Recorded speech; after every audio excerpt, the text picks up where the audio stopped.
Well, hey friends, thank you so much for stopping by our channel today. What you're about to listen to is the most recent sermon preached and recorded live during a weekend service here at Chapel Springs Church. I invite you to subscribe to this channel right now.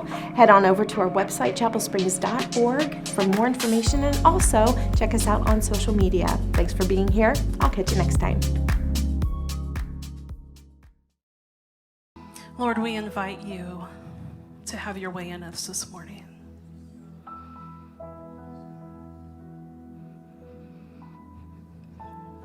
Lord, do what only you can do. Transform us by the power of your Holy Spirit.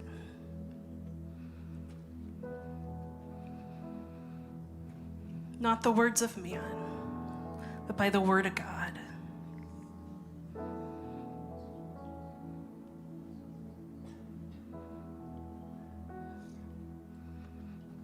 And we say, yes, Lord, be glorified in us. Our whole selves, not just words on our lips.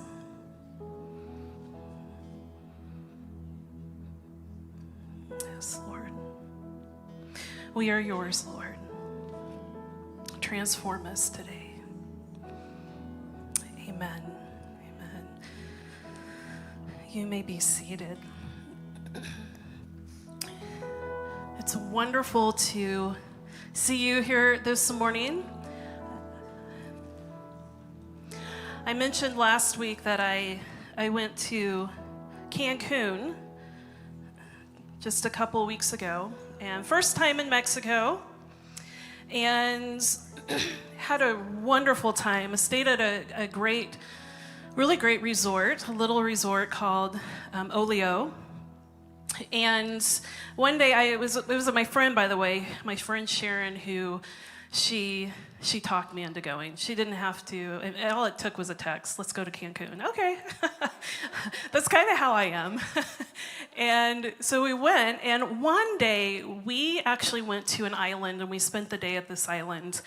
And we were getting toward the end of the day. It was so hot that day, just probably the hottest day, and crazy humidity, and so we were getting really worn out, and we need to get back and get on the boat to head back to the resort. And we ended up just taking a few minutes to go sit down. So we were heading to go sit down until we had to go get on the boat, and we're walking, and this guy pulls on me, and he says, "Hey, it's me, it's Carlos."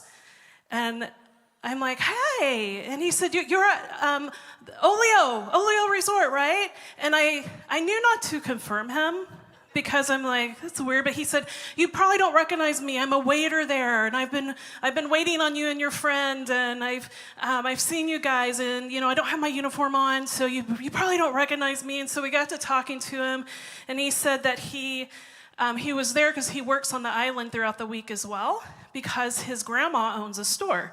And so he's like, "I want you to come see my grandma's store." And I'm like, okay. So I'm thinking we're going to go to another little shop, of authentic Mexican stuff. Instead, he walks us right across the street into this big, fine jewelry store, which was filled with air conditioning. So I wasn't mad about it, but as soon as I walked in, I knew his grandma doesn't own this. There's no way his grandma owns this. And I knew immediately, okay, this is some kind of scam. And so I started thinking, how did he know Olio? How did he know our resort? Then I remembered, I started thinking about what's on me. And if you've been there, the resorts, most of them, I think, they put a wristband on you, and it's stamped with their logo. So this was an entire scheme to try to get us into his grandma's shop to spend a lot of money on jewelry. But I got to thinking about that this week because, which by the way, I didn't spend any money in there, just enjoyed the AC.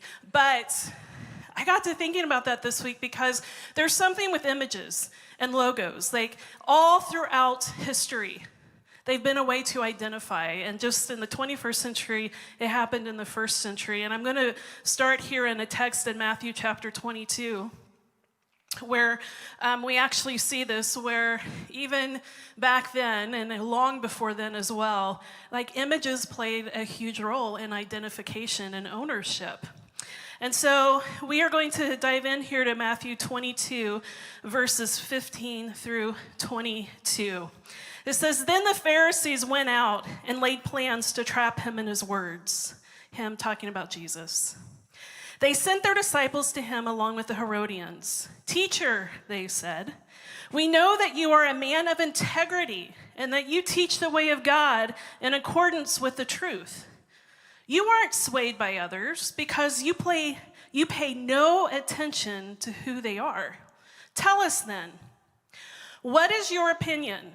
Is it right to pay the imperial tax to Caesar or not?' But Jesus, knowing their evil intent, said, 'You hypocrites, why are you trying to trap me? Show me the coin used for paying the tax.' They brought him a denarius, and he asked them, 'Whose image is this? And whose inscription?' 'Caesar's,' they replied. Then he said to them, 'So give back to Caesar what is Caesar's, and to God what is God's.' When they heard this, they were amazed. So they left him and went away." So what we have here are some Jewish leaders who are under Roman rule. And you have different parties within even Judaism here. And you have the Pharisees, which we hear a lot about when we're reading the Gospels. And the Pharisees are very devoted to the law of God, and they're not happy about being under Roman rule. Then you have the Herodians, and the Herodians are devoted to Herod's party. And Herod is the Jewish leader who's in cahoots with Rome. So you have people who've kind of given in to the fact that Rome is overseeing them and they're under their power, and they're going along with it to an extent. And so they're a political group. And so they are, in a sense, supporting Caesar and Rome, and they would be all for paying the taxes, where the Pharisees would not. And so here they come to Jesus with this question. And if Jesus says, pay the taxes, he's in trouble with the religious. He's in trouble with the Pharisees, because he's going to be seen as a traitor of God and his people. But then if he says, don't pay, he's going to be in trouble with Rome, because he's going to be considered a revolutionary who's out causing trouble. So here they are, they've gotten together, and though they don't agree on things, they realize this man named Jesus is a troublemaker for us. And so whatever way he goes, we got him caught. So they are forcing him to go with the sacred or the secular, to go with the way of God or the way of Rome. So either way, they have Jesus cornered, and they want to bring him down. And I want to just take a moment here. This is just a side note in this message, but it's important to point this out. In the text there in chapter 22, it says, we just read it, Jesus knowing their evil intent. He caught their scheme right away. He knew it. And I want to encourage you in this and challenge you. We need to walk in spiritual insight and discernment every day. And that Jesus walked in this, and he didn't walk in it just because he was God and a divine. No, he was operating in this because he was operating in the power of the Holy Spirit. And that's what we are called to do as a spirit-empowered people. We can from day to day know the evil intent that is approaching us. There is an enemy. And he goes about scheming and trying to ensnare us. But see, Jesus was full of the Spirit, and he was ready for the enemy. So when we get out of bed in the morning, we need to know that there's an evil one. And he has an evil intent. And he's seeking to see who he can devour. We need to be full of the Holy Spirit. Every day. Tomorrow, won't cut it. Yesterday won't cut it. We need today. We need to be empowered for today. Every day is a new day. And the Spirit of God will empower us for that day. So I just want to encourage you with that, because Jesus didn't fall for their trap. And here's what he does. He asked for the coin, the denarius, and there's a picture of it coming up. And you'll see Caesar's face on that, his image, and you'll see that's his name. And then you'll also see on the back of it is a title, the high priest, which at that time Caesar was known to be the high priest as well. And so they're looking at it, they pull it out, Jesus looks at it, and he says, yep, that's his image. That's Caesar, all right. That's his name. Wow, it even has his title. Yep, give it back to him. It's his. And so at this time, you probably have the Herodians very excited because Jesus just affirmed that they need to pay their taxes. Because that's what's going on here, as the fact that they're under Roman rule, they have to pay these taxes in the first century. And so the Herodians would be excited. The Pharisees are probably like, yes, we got him. We're going to be able to take him down now. But then Jesus says something else very interesting. He says, give to God what is God's. So now he throws them all off. The Pharisees were ready to grab him and take him, but they're like, well, what does that mean? So the question has now changed. The question they came with was basically, what is Caesar's? What is Caesar's? But the question now has changed to, what is God's? Because Jesus said, give to God what is God's. Well, that changes the question, because all of a sudden they're scratching their heads going, well, what is God's? We know this is Caesar's, but what is God's? So again, they came to force this secular sacred divide to catch him either way. But Jesus is giving them something to think about here. What is God's? What is his? Everything. This is what the poets and the prophets all throughout Scripture declares. Everything belongs to God. Psalm 24, the earth belongs to the Lord. Everything in the world is his. Everything.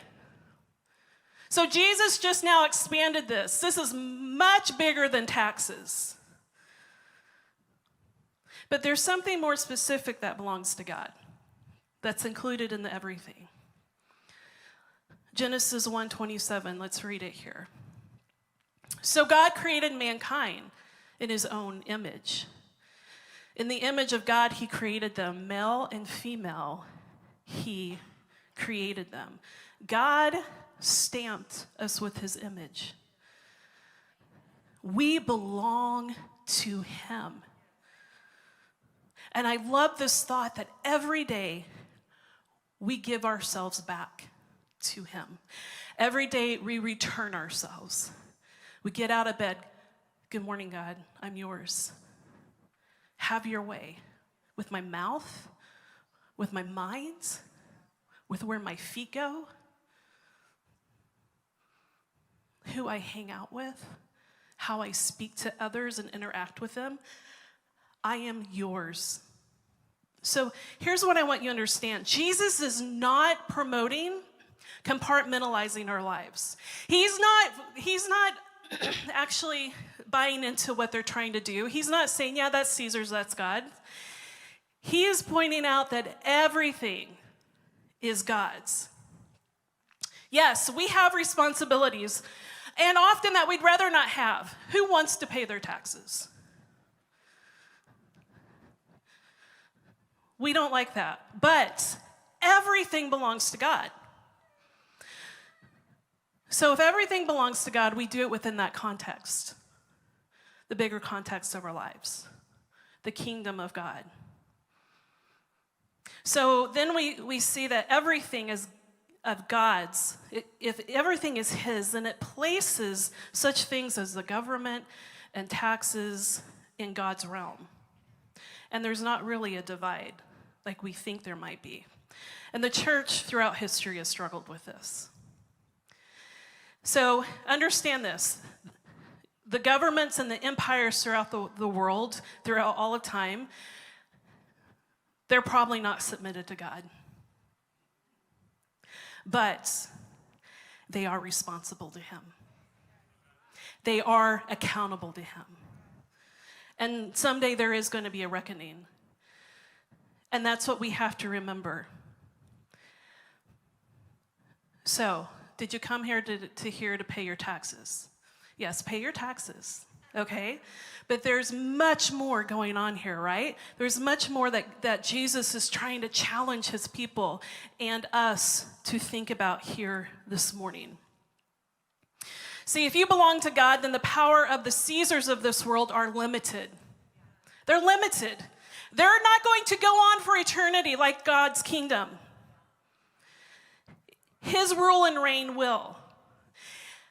The Caesars of this world cannot have our allegiance or our ownership.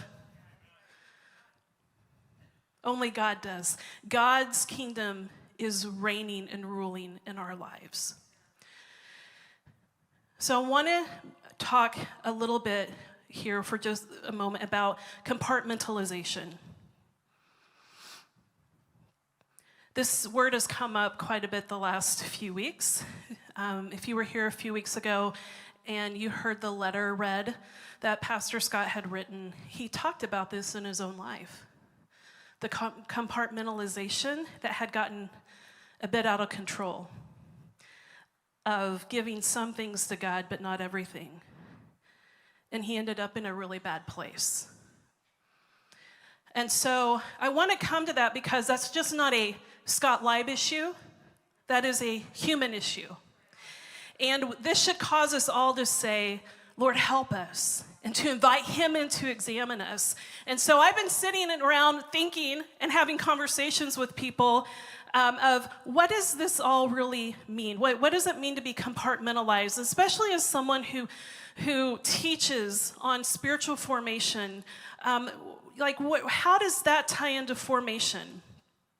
Because we need to see our entire lives as God's, not compartmentalizing things as gods or not gods, as Caesars or gods. It's all God's, which is, once again, Jesus' point. John Stott, and this is a theologian, he says this, there's a quote coming up, who says, if we are Christians, everything we do, however secular it may seem, like shopping, cooking, etc., is religious in the sense that it is done in God's presence and according to God's will.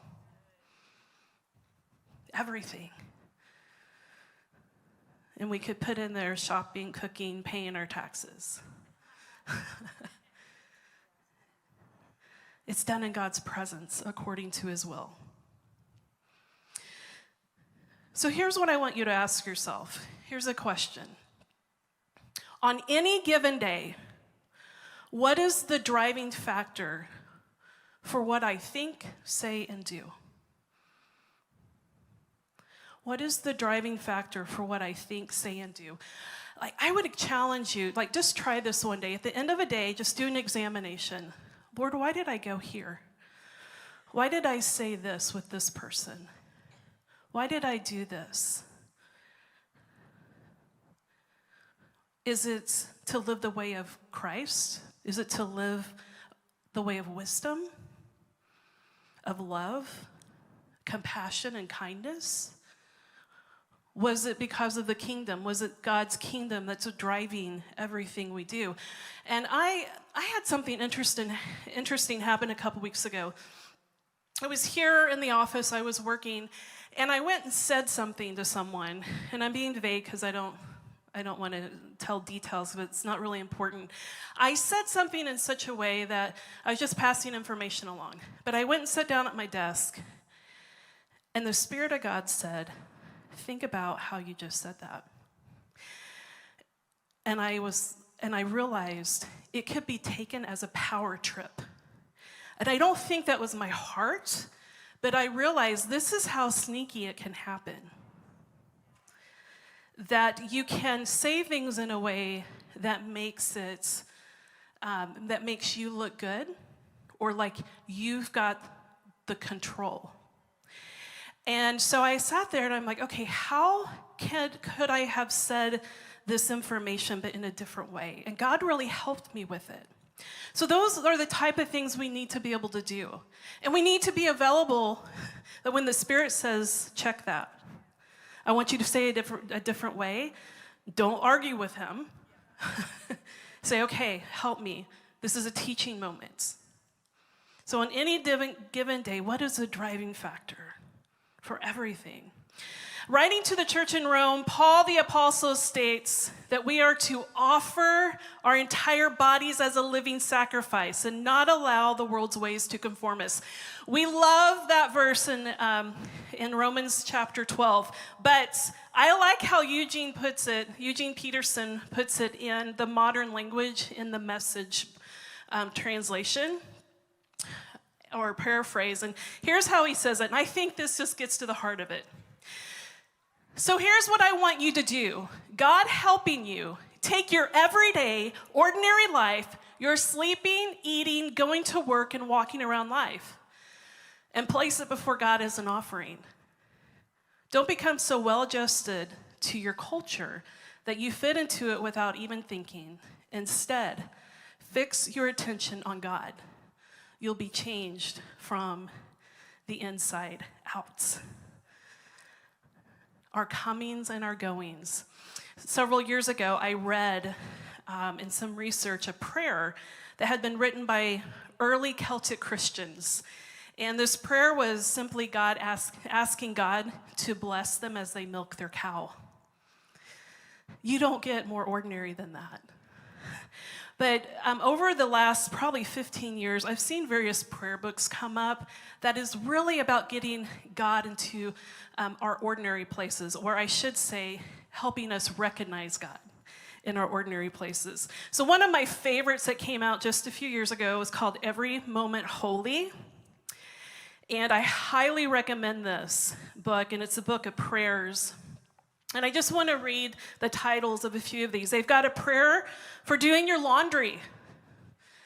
Yes, God is right there in it. Washing your windows. Doing home repairs. Changing diapers. Praying over bonfires. I love this one, watching storms. Like bringing God, we love to watch storms, don't we? Well, some of you probably don't. But there's something amazing about it. But to recognize God in that. Feasting with friends. Paying the bills. Like, for those of us who, maybe it's a struggle for you and fear. But to be able to pull out a prayer and bring God into that, to recognize him. He's in these ordinary places of paying our bills, paying our taxes. He's right there. This one, some of you need this one. Prayers for experiencing road rage. There's a prayer for waiting in line. And actually one of my favorites, I just love this. A prayer upon seeing a beautiful person. You know what? There's some good-looking people in the world. And sometimes we think we can't recognize that. We've been conformed to the world that tells us how to get into lust. But there's a way to honor God and say, man, that person is beautiful. They are made in the image of God. And to be able to just recognize that without lusting, without turning that person into an object. And so prayers like this help transform your mind, which is what we are called to do. So I highly recommend books like this. If we aren't careful, we allow certain parts of our lives to be transformed, but not other parts. We say, yes, God, you have access to this, but not this. But he wants the whole. Once again, we all do this. We've come into brokenness. And sometimes we've parted ourselves in order to survive. We are a parted people. But listen to what Pastor Rich Volodas encourages us. He encourages us toward integration. He says, Christian spirituality involves acknowledging all our part selves, exposing them to God's love, and letting him weave them into the new person he is making. That's what we want. We want God to weave them together. And it's a lifetime, it's a process. But we continually put ourselves out there and say, God, weave me back together to be whole in your presence. I want to ask you, what images are we carrying of the culture and rulers of the earthly realm? Some of you here, your bodies display the stamp of ownerships of past or current addictions. When we once gave ourselves over to something or someone else. You've got the marks of cutting, of needles, maybe the scars from someone who thought they owned you. But I want to say something to you. God's image is seared deeper than a needle or a scar. It goes much deeper. It goes into your very soul. His image stamped on you. You belong to him. You are his. And our bodies often carry the marks of being in the world that exhaust us physically. And we can all get this. And they rob us of our health. And they shorten our lives. Because we've been conformed. And you know what I say? I say to the Caesars, you go ahead. You stamp your image on our silver and our gold. But Caesar, your image will never be stamped on my soul. They can act like they have their power now, but it's limited. Time is running out. The image of God is what is stamped on our soul. So that means we're not going to work ourselves to death to impress a boss to win favor. Because who are we really working for? The God of everything. The God who gives us favor.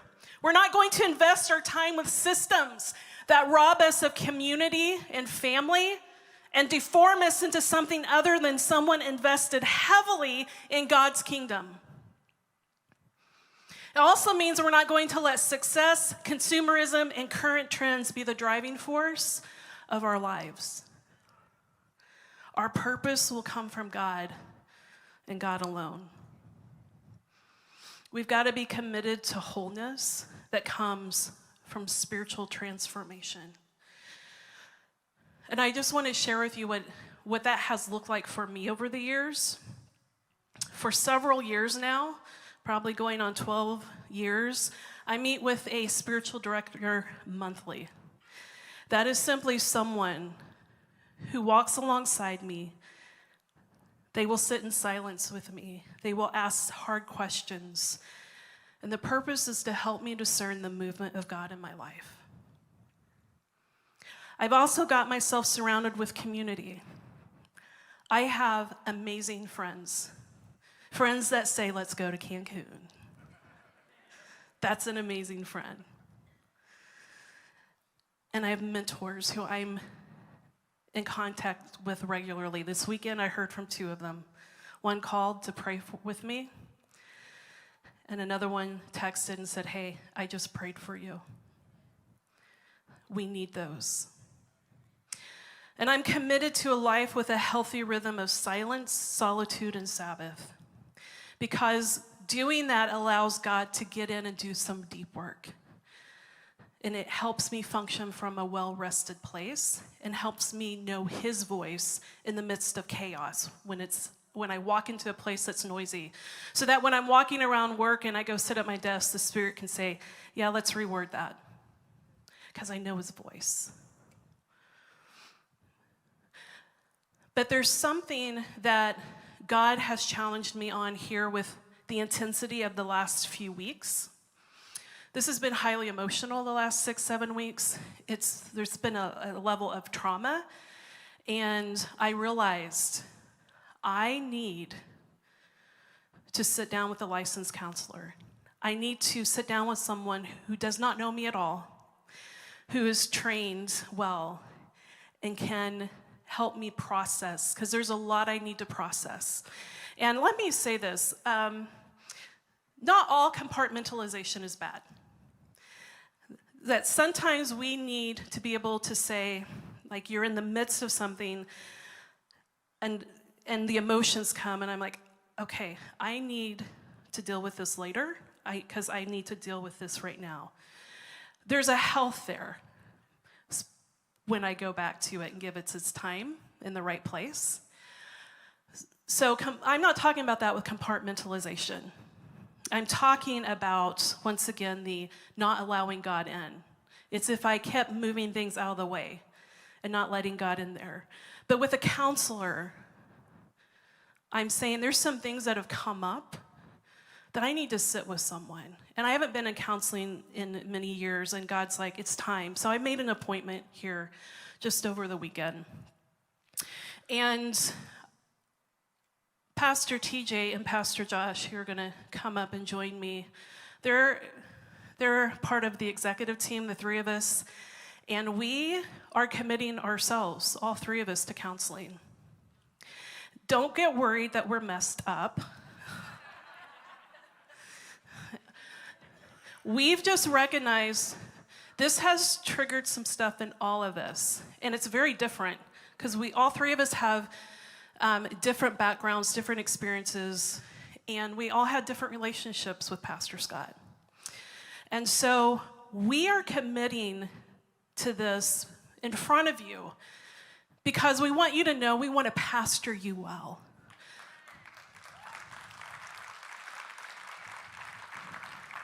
We want to be whole, and we don't want to be writing a letter to you someday.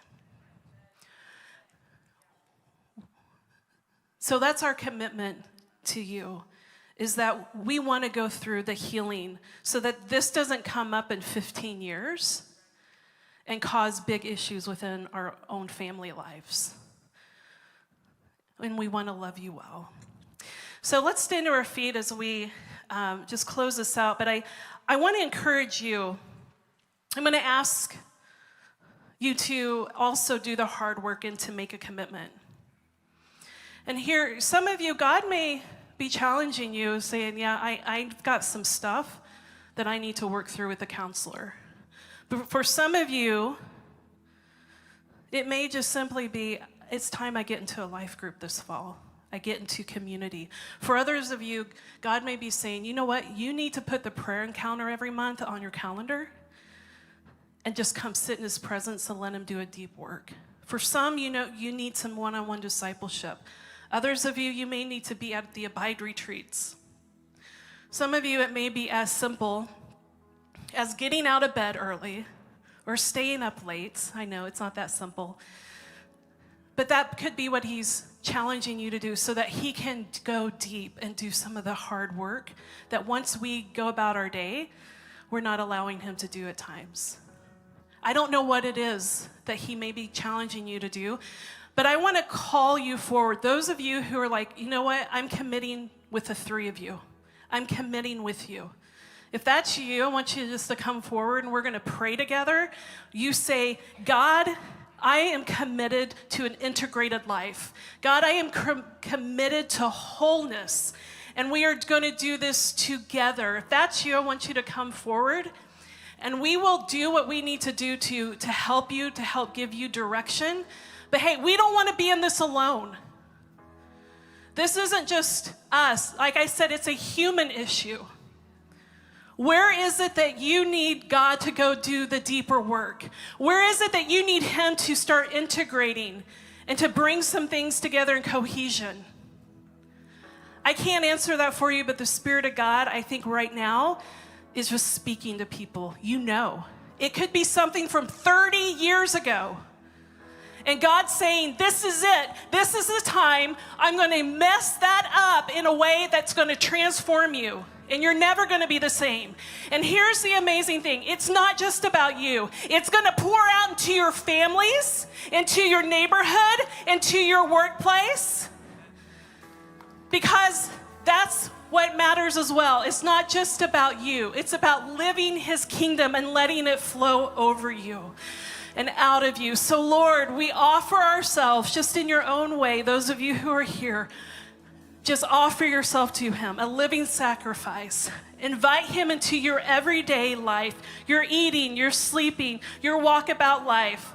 Lord, it is yours. Holy, it is yours. We invite you to speak to us during our day. Lord, you have permission to interrupt us, to call us out on our junk, to question how we've said something. Lord, do what only you can do in our lives. Lord, bring healing, bring transformation. Lord, do what people have told me couldn't be done.